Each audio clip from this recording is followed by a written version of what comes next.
அனைவருக்கும் வணக்கம்.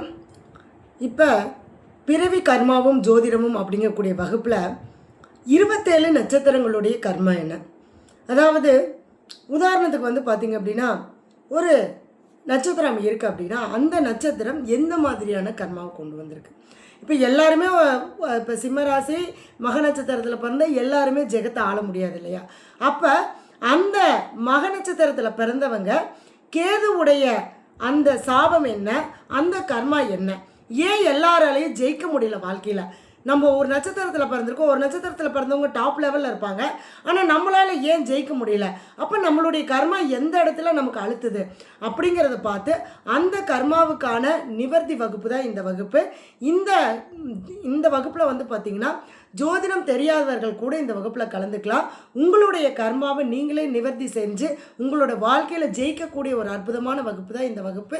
இந்த வகுப்பில் கலந்துக்கிறவங்க கீழ்கண்ட நம்பருக்கு தொடர்பு கொள்ளுங்க. நம்பிக்கையோடு வாங்க. நன்றி, வணக்கம்.